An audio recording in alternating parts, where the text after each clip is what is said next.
Hello friends, আসসালামু আলাইকুম। আমি এমডি জসীমউদ্দিন খন্দকার, চেকআপ টেকনিশিয়ানের পক্ষ থেকে আপনাদেরকে জানাচ্ছি ওয়েলকাম। আজকের ভিডিওতে আপনাদের সাথে শেয়ার করব how to use Google scholar, অর্থাৎ গুগল স্কলার আমরা কীভাবে ব্যবহার করতে পারি। আজকে আমরা সেই বিষয়টা দেখব। আমাদের এই গুগল স্কলার ছাড়াও কীভাবে আমরা Google workspace, Google task, Google podcast, Google pay, Google input tools, groups, fonts, Google assistant, Google Gemini, Google alerts, awesome table, Google news, Google calendar, Google my, ad centre, keep, jamboard, classroom, arts and culture, travel, Google forms, sheet, docs, drive, Gmail, এই যে গুগলের যে apps বা প্রোডাক্টগুলো আছে সেগুলো কীভাবে আমরা ব্যবহার করতে পারি তার উপর কিন্তু আলাদা আলাদা ভিডিও অলরেডি আমার চ্যানেলে দেওয়া আছে। চাইলে আপনার এই ভিডিওগুলো আমার চ্যানেল থেকে দেখতে পারেন। তাহলে আজকে বলছি আমরা গুগলের যে কোন প্রোডাক্ট বা সার্ভিসটা দেখবো, যে গুগল স্কলারের যে বিষয়টা আছে সেটা কি ব্যবহার করতে পারি, আজকে আমরা এই বিষয়টা দেখবো। তো এখন আমাদের এই গুগল স্কলারের কাজটা করার জন্য প্রথম আমরা গুগল ক্রোম ব্রাউজারে চলে আসবো।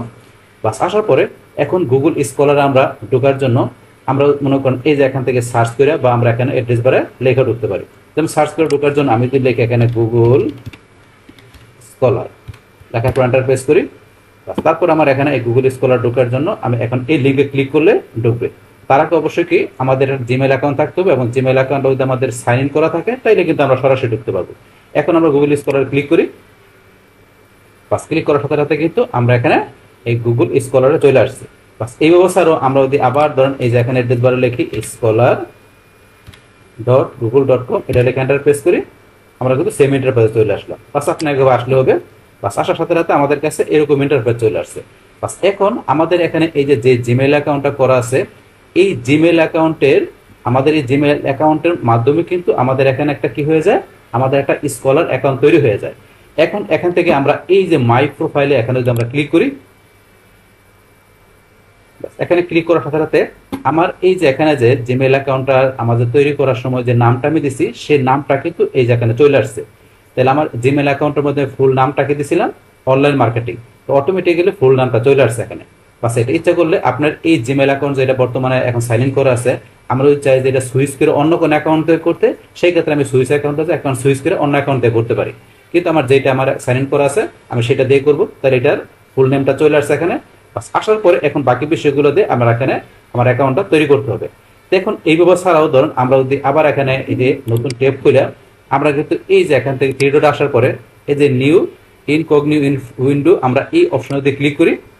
বাস ক্লিক করার পরে এখন যদি আমরা এখানে লিখি যে গুগল স্কলার, লেখার পর এন্টার প্রেস করি, বাস এখন আবার এখানে যে গুগল স্কলার ক্লিক করি, ক্লিক করার সাথে এখন কিন্তু আবার এরকম ইন্টারফেস আসছে। এবং এখানে কি আমাদের এই যে এখানে সাইন ইন করার অপশন, এখন কিন্তু আমি যদি এই যে মাই প্রোফাইলে ক্লিক করি, মাই প্রোফাইলে ক্লিক করলে কিন্তু আমার এখানে কি চলে আসছে, সাইন ইন করার অপশন চলে আসছে। কারণ আমি যখন এইভাবে ঢুকবো তখন আমাকে সাইন ইন করে তারপরে কাজ করতে হবে। এখন আপনি আপনার যেই জিমেল দিয়ে কাজটা করবেন সেটা আপনি এখান থেকে আপনার সাইন ইন করার পরে আপনি কাজটা করতে পারবেন, যদি আপনি এইভাবে ঢোকেন। তো এইভাবে আমি করবো না, ধরেন আপনি আপনার চাইলে এইভাবে করতে পারেন। তো এটা আমি ক্লোজ করে দিলাম। ক্লোজ করার পরে আমি সরাসরি এইভাবে আসার পরে এখান থেকে গুগল স্কলারে আমি আসবো।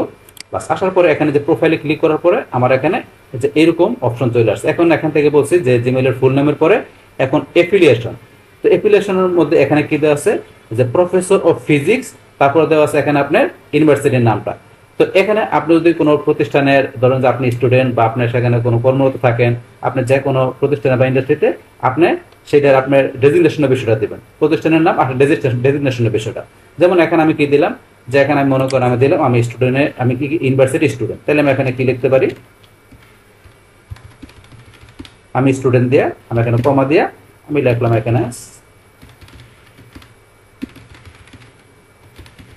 South West university. তাহলে আপনি যে ইউনিভার্সিটি বা আপনি যে প্রতিষ্ঠানে থাকবেন সেই প্রতিষ্ঠানে আপনার যে কোন পোস্টে আছেন বা স্টুডেন্ট নাকি সেটা আপনি এইভাবে লিখে দিতে পারেন বাস অ্যাপ্লিকেশনের মধ্যে। বাস লেখার পরে তারপরে এখন আপনি ওই প্রতিষ্ঠানের বা ওই আপনি ইন্ডাস্ট্রির এখানে আপনি ইমেল নাম্বারটা দিবেন।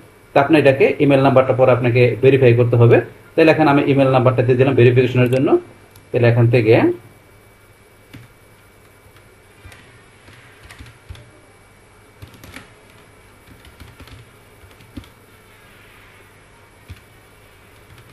বাস দেওয়ার পরে তারপরে এসে আমার এখানে কি এরিয়া অফ ইন্টারেস্ট, যে আপনি কোন কোন এরিয়াতে আপনি ইন্টারেস্টেড, তো সেই বিষয়গুলো আপনি এখানে দেবেন। এই যে এখানে কিন্তু দেখাই দিচ্ছে এখানে যে কিভাবে দিতে হবে।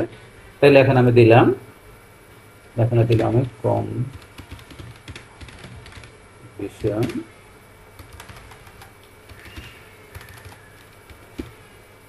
তারপরে দিলাম এখানে আমি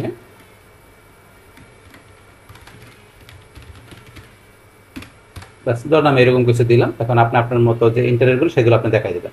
তারপরে হোম পেজ অপশনাল, তো এটা অপশনাল বিষয়, আপনার যদি কোনো ওয়েবসাইট থাকে সেটা আপনি দিতে পারেন, না দিলেও প্রবলেম নেই। বাস এইভাবে বিষয়গুলো আপনি এখান থেকে করার পরে তারপরে এখান থেকে আমরা কি করবো, এই যে নেক্সটে ক্লিক করবো।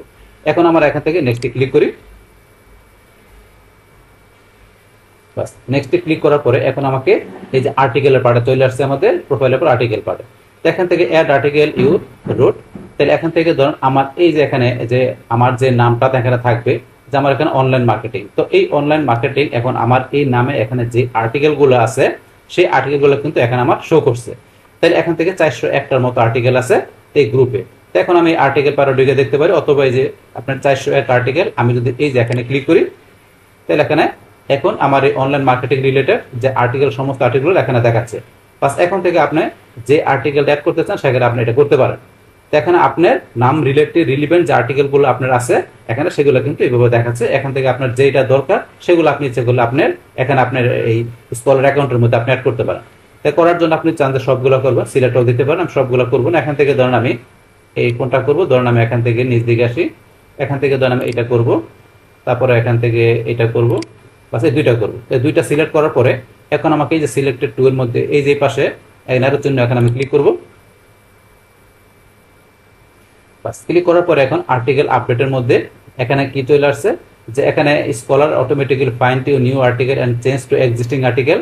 তো এটাকে আপনার এখানে অ্যাপ্লাই আপডেট অটোমেটিক্যালি এটা রাখবেন, না email me update for review. তো রিভিউর জন্য আপনার এখানে যে কি ইমেলের মধ্যে আপডেটে বেশি করবে নাকি অটোমেটিক্যালি আপডেট হবে, তাই প্রথম যেটা সিলেক্ট করা আছে এটা রাখবো।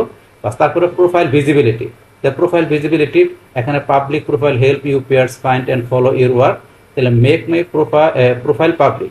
তো অবশ্যই আমাকে আমার প্রোফাইলটা আমি পাবলিক হিসেবে রাখবো, তৈরি করবো, তাহলে এটা আমি টিক মার্ক দেখাই দিব। তারপরে follow my email, request public profile, new article related to my research, new citation to my article. তো এখান থেকে প্রথম যেটা আছে new article related to my research, আমরা এই অপশনটা টিক মার্ক দিয়ে দেবো। বাস এইভাবে বিষয়গুলো করার পরে আমরা এখানে ডানে ক্লিক করবো। বাস এখন আমার এখান থেকে এরকম ইন্টারফেস চলে আসছে। বাস আসার পরে এখান থেকে কিন্তু এই যে ভেরিফাই ইমেল, তাহলে আমি যে ইমেলটা দেখাইছিলাম এই যে এখানে যে ভেরিফাই অপশন আছে, তো এখান থেকে ধরুন আমার এই ইমেলটা যাই আমার কি করতে হবে, এটাকে ভেরিফাই করতে হবে। তো এখান থেকে ধরুন আপনি ইচ্ছাগুলো আবার রিসেন্ড করতে পারেন, তো আমি রিসেন্ড করবো না। তো এখান থেকে আমার যে ইমেলটা আমি দিছি এখন সেই আমার এই প্রতিষ্ঠানের সেই ইমেলে যায় ইমেলটা ভেরিফাই করতে হবে। এখানে বলছে যে এটা এখনো ভেরিফাই করা হয় না, তো ভেরিফাই করে নেবেন। বাস তারপর এখান থেকে ফটো কমপ্লিট প্রোফাইলটা কমপ্লিট করার জন্য আমি এই অ্যাডে যাই, এখানে আমি কি করব, আমার এখান থেকে আমি একটা ছবি অ্যাড করে দিব। তার করার জন্য ধরুন এখান থেকে আমি একটা জাস্ট একটা ছবি দিই, ধরুন আমি এখান থেকে এই ছবিটা দিলাম, ধরুন এটা দিলাম। বাস এখন এখানে আপনি ছবি দিয়ে দিবেন, এই যে আমার এখানে ছবিটা আসতে আসতে একটু সময় নিচ্ছে। বাস এই ধরুন ছবিটা কিন্তু এখানে চলে আসছে, এখানে 10 এখানে চলে আসছে, বা এখান থেকে আমি দিতে পারতাম, এখান থেকে যে আমি ছবিটা ইচ্ছে করে দেখাইতে পারতাম। বাস তারপর এখানে আমার কিন্তু এই যেগুলো চলে আসছে, এখানে আমি যে ইন্টারনেট গুলো দেখাচ্ছি এরিয়া এগুলো চলে আসছে এখানে। তারপর এখানে আমার এখানে এই পাশে আসলে কিছু বিষয় দেওয়া আছে, যেমন এখান থেকে এই সাইটেড বাই, তাহলে এখানে সাইটেশনের মধ্যে এখানে ধরেন যে এই যে এখানে অল, এখানে সাইটেশন কি, এইচ ইন্ডেক্স, তারপরে এই যে I10 ইন্ডেক্স, তো এই বিষয়গুলো কিন্তু এখানে শো করতেছে। তারপর এখানে সাইটেড বাই, তারপর সাইটেড বাই এখানে নাম্বারিং করা আছে, ইয়ার কত দেওয়া আছে এখানে, তারপরে গ্রাফ আকারে দেওয়া আছে। তারপর এসে কো-অথর, তো কো-অথর হয়েছে এখানে যে আপনার এই পেপারগুলোর সাথে বা আর্টিকেলগুলোর সাথে আপনার অন্য কোনো সহযোগী আছে কিনা, তো সেটা হচ্ছে আপনার এখানে কো-অথরের বিষয়। তো আপনি যদি কো-অথরের বিষয় অ্যাড করতে চান তাহলে আপনি এই যে এখান থেকে যা করতে পারেন, এই যে কো-অথর, এখানে কোনো কো-অথর নাই, তাহলে আমি যে এডিটে যাই, যার পরে কোনো কো-অথর নাই, আপনি যদি করতে চান তাহলে আপনি সার্চ করে, আপনার যদি কো-অথর থাকে তাহলে সার্চ করে তাকে আপনি এখানে নিয়ে আসতে পারেন। তাহলে এখানে ধরুন আমি একটা নাম দিয়ে সার্চ দিলাম, কি ধরুন আমি কামাল নাম দিয়ে সার্চ দিলাম, তারপরে যে কামাল নাম দিয়ে যেখানে অথরগুলো আছে, যদি কামাল নাম আপনার কোনো কো-অথর থাকে তাকে আপনি অ্যাড করতে পারেন। তাহলে এখানে ধরুন আমি একে অ্যাড করবো, প্রফেসর অফ কম্পিউটার, তাহলে এখান থেকে আমি এই যে অ্যাড করার জন্য এখানে ক্লিক করলাম, তারপরে এই যে উপর টিক মার্ক দিবেন, দেওয়ার সাথে সাথে এখানে কিন্তু চলে আসছে। এখানে আরো করতে গেলে সেম ভাবে এডিটে করতে পারেন। বাস এখন আবার যদি চান যে এখান থেকে কোনো কো-অথর অ্যাড করার পরে তাকে এখান থেকে আপনি রিমুভ করে দিবেন, সেটাও করতে পারেন। করার জন্য এখান থেকে আবার আমি এডিটে যাই, যার পরে এই যে যাকে অ্যাড করছেন আপনি যদি এই যে এখানে মাইনাসে ক্লিক করেন, আবার টিক মার্ক দেন, এখন কিন্তু এই যে কোথর চলে গেল, এটা হচ্ছে কোথর। আপনার এই পেপার বা আর্টিকেলের সাথে আপনার যদি কোনো অথর সহযোগী অথর থাকে সেটা এভাবে অ্যাড করতে পারেন, আবার চাইলে এখান থেকে আপনি রিমুভ করতে পারেন। এটা সেই বিষয়গুলো। বাস তারপরে এগুলো একটা দেখলে আপনারা বুঝতে পারবেন। এখন আমরা এইদিকে আসি। এখান থেকে আমাদের কিন্তু এই যে এখানে যে আমাদের যে আর্টিকেলগুলো এখানে আমরা অন্য জায়গা থেকে এখানে অ্যাড করে নিয়ে আসলাম। এখন কিন্তু আমরা ইচ্ছা করলে ম্যানুয়ালি বা আমাদের এখানে যদি কোনো আর্টিকেল অলরেডি পাবলিশ করা থাকে তো সেই ক্ষেত্রে আমরা সেই আর্টিকেলগুলো এখানে অ্যাড করতে পারি, বা আমরা নতুন করে কোনো আর্টিকেল এখানে ম্যানুয়ালি অ্যাড করতে পারি। তো সেটা করার জন্য আমরা এই যে এখানে এই যে প্লাস এখানে আমরা ক্লিক করব, করার পর যে অ্যাড আর্টিকেল, তাহলে অ্যাড আর্টিকেল আমরা ক্লিক করি। বাস এখন আমার এই নাম রিলেটেড এখানে যে অনেক আর্টিকেল দেওয়া আছে, এখান থেকে আপনার যেটা যেটা প্রয়োজন সেটা আপনি আবার এখান থেকে সিলেক্ট করে এই যে আমরা সিলেক্ট করে আমরা এই যে এখানে টিক মার্কে দেই, টিক মার্কে ক্লিক করি। ক্লিক করার সাথে সাথে এই ধরুন আমার এখানে আর্টিকেলগুলো অ্যাড হয়ে গেছে। আগে দুইটা পরে তিনটা অ্যাড করলাম। এইভাবে কিন্তু আপনি আর্টিকেলগুলো অ্যাড করতে পারেন। তারপরে যে সাইটেড বাই এদিকে সাইটেড বাই ইয়ার কত এগুলো দেখাচ্ছে, তো এইভাবে করতে পারেন। তারপর আমরা ম্যানুয়ালি করার জন্য আমরা এই যে আবার এখানে প্লাসে ক্লিক করে অ্যাড আর্টিকেল ম্যানুয়ালি এখানে ক্লিক করি।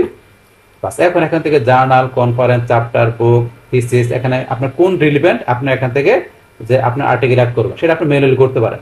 এখানে আপনার ধরেন যে কনফারেন্সে গেলাম, কনফারেন্সে গেলে আপনি এখানে টাইটেল, তা আপনি এখানে টাইটেলটা দিবেন, তারপরে অথর, আর অথরের নাম দেওয়ার সময় অবশ্যই প্রথম আপনি লাস্ট নেম দিবেন, তারপরে ফার্স্ট নেম দিবেন, তারপরে সেমিকোলন দিতে হবে। এই যে এখানে দেখাচ্ছে এক্সাম্পল দিয়ে এইভাবে দিতে হবে। তারপরে পাবলিকেশন ডেটটা কবে যে ডেট দেখাচ্ছে আপনি ডেট দিয়ে দিবেন, তারপরে কনফারেন্স, ভলিউম নাম্বার, তারপরে ইস্যু, পেজেস নাম্বার, এগুলো দিয়ে লাস্টে এখন টিক মানে ক্লিক করবেন। বাস এইভাবে আপনারা ম্যানুয়ালি কিন্তু ইচ্ছা করলে আপনি এখানে আর্টিকেলের বিষয়গুলো বা আপনার পাবলিকেশনের বিষয়গুলো আপনি অ্যাড করতে পারেন। তো এখানে এগুলো হচ্ছে আমাদের এই বিষয়গুলো। তাহলে এই যে এখানে যেভাবে দেখালাম এইভাবে কিন্তু আমরা কাজগুলো করতে পারি। তারপরে যদি আমরা এই যে এখানে এগুলো সবগুলো সিলেক্ট করি, করার পরে আমরা এখানে মার্জ করতে পারি, চাইলে সবগুলো ডিলিট করতে পারি, এক্সপোর্ট করতে পারি। তো অপশন দেওয়া আছে আপনি যদি করতে চান, বা কোনোটা আপনি সিলেক্ট করে এইভাবে করতে পারেন, অপশন দেওয়া আছে এগুলো। তারপর আমরা এখানে ক্লিক করলে ভিউ ট্রাস্ট, আমাদের যে কোনো কিছু ট্রাস্টে থাকে সেখান থেকে আমরা দেখতে পারি। তো এইভাবে কিন্তু এখান থেকে আমরা এই যে বিষয়গুলো অ্যাড করতে পারি। তারপরে এখন আমরা যদি আবার এই যে থ্রি ডট এখানে আসি, আসার পরে এখানে কিন্তু অনেক অপশন দেওয়া আছে। তো এখান থেকে আপনার এই মাই লাইব্রেরিতে, আপনি যদি মাই লাইব্রেরিতে যান, মাই লাইব্রেরিতে গেলে এখানে save article to read letter, আপনার এখানে যদি এই কোনো মাই লাইব্রেরির মধ্যে এখানে যদি কোনো আপনার এই আর্টিকেল থাকে বা কোনো আপনার অলরেডি আপনি পাবলিকেশন করে থাকেন সেগুলো আপনি মাই লাইব্রেরিতে দেখতে পারবেন। তারপরে যে রিডিং লিস্টে গিয়ে আপনার রিডিং লিস্ট দেখতে পারেন, ট্রাশে কোনো কিছু থাকলে কোনো কিছু ডিলিট করে নেই করলে এখানে থাকবে। তারপরে আমরা এখানে নিচ দিকে আসলে এই যে এখানে আরো বিভিন্ন বিষয় দেওয়া আছে এগুলো দেখতে পারেন। তাছাড়া আমরা যে ম্যানেজ লেভেল, আমরা এখান থেকে যে লেভেল ম্যানেজ করতে পারি, যদি কোনো লেভেল আপনার তৈরি করা না থাকে তাহলে তৈরি করে সেগুলো ম্যানেজ করতে পারেন। এখন আমরা যদি আবার ব্যাকে চলে আসি, বাস ব্যাকে আসার পরে এখন কিন্তু আমরা আবার এখানে যাই, যার পরে কিন্তু এখানে এই যে আমাদের এখানে লাইব্রেরির পরে অ্যালার্টস, ম্যাট্রিক্স, অ্যাডভান্স সার্চ, তারপর সেটিংয়ে গেলে আমাদের যে সেটিং এর বিষয়, আপনি কিভাবে সেটিং করবেন, এখানে যে কালেকশন এখানে দেওয়া আছে, তারপরে রেজাল্ট পার পেজ আরো বিষয় দেওয়া আছে, এগুলো আপনি কিভাবে করবেন এগুলো করতে পারেন। তো এইভাবে মূলত আমরা আমাদের এই যে গুগলের যে স্কলারের যে বিষয়টা আছে সেটা কিন্তু আমরা এইভাবে ব্যবহার করতে পারি। বাস তাহলে এই আমাদের এখন টোটাল বিষয়টা মূলত আমাদের আজকের ভিডিও। ডিয়ার ফ্রেন্ডস, আমার আজকের এই how to use Google scholar এই ভিডিওটি আপনাদের কাছে ভালো লেগে থাকে কিংবা ভিডিও থেকে আপনারা কিছু শিখে থাকেন, উপকৃত হয়ে থাকেন, তাহলে আমার এই জে ক্যাপিটাল টেকনিক চ্যানেলটি আপনারা সাবস্ক্রাইব করবেন, লাইক করবেন, কমেন্ট করবেন এবং সবার সাথে শেয়ার করবেন। Thanks everybody.